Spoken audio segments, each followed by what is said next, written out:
lover of partner for interfering in marriage, ये कौन सा कर सकता है?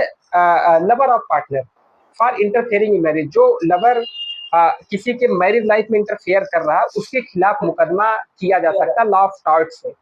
लॉ ऑफ टॉर्ट से वो चीजें क्या है, रिसेंटली अगर हम जजमेंट देखेंगे तो अभी रिसेंट के जजमेंट है, मुझे जहां तक लग रहा है कि दिल्ली हाई कोर्ट के जजमेंट है कि जहां पे उन्होंने कहा कि a civil action for wrongful interference in marriage is sustainable so long as the plaintiff can on proper pleading and proof establishment।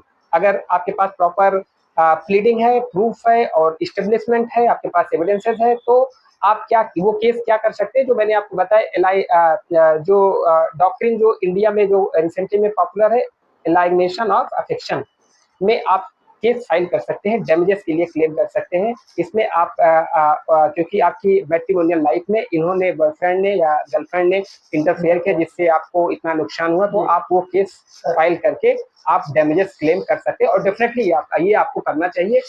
ये चीजें अगर आप करते हैं तो डेफिनेटली आपको उसमें रिलीफ मिलता है और मुझे ऐसा लगता है कि हर एक चीजों को आपको करना चाहिए। जैसे यदि कोई तीसरा व्यक्ति, समझने वाली बात है, यदि कोई तीसरा व्यक्ति जानबूझकर जो उसकी मैट्रिमोनियल रिलेशनशिप है उसको तोड़ रहा है और जो स्पाउस को एलाइनेट करे और उससे वास्तविक जो मानसिक है या सोशल है या फाइनेंशियली उसको लॉस हो रहा हो, तो डैमेजेस जो है वो क्लेम मेंटेनेबल हो सकता है।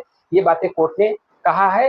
कोर्ट बेसिकली तीन चीजें देखती है, वो देखती है कि जो तीसरा पर्सन है, जो तीसरा व्यक्ति है, क्या वो जानबूझकर मैटेरियल रिलेशनशिप को तोड़ रहा है।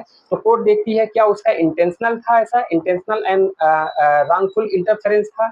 दूसरी चीज है डायरेक्ट कॉजन था इसमें, और तीसरी चीजें कोर्ट जो चीजें देखती है कि एक्सेसिबल डैमेजेस हुआ। इन सारी चीजों को कोर्ट कंसिडर करती है और डेफिनेटली कोर्ट एक सुटेबल ऑर्डर पास करती है। और बहुत लोगों को ये कंफ्यूजन होता है क्या ये फैमिली कोर्ट का ये मामला बनता है, तो कहने वाली बात है ये फैमिली कोर्ट का मामला नहीं बल्कि एक सिविल कोर्ट का जुडिक्शन हो सकता है, क्योंकि कोर्ट ने इसे टॉर्ट टॉर्ट की कैटेगरी में माना है, ना कि केवल मैट्रिमोनियल डिस्प्यूट के कैटेगरी में रखा है। तो मेरा ये मानना है कि आप अपने एविडेंसेस से, अगर आपका जो तीसरा पर्सन है, चाहे वो बॉयफ्रेंड हो चाहे गर्लफ्रेंड हो, जिसने उसकी मैट्रिमोनियल लाइफ में इंटरफेरेंस किया जिससे उसको नुकसान हुआ, तो एलाइनेशन ऑफ डैमेजेस का केस आपको करना चाहिए।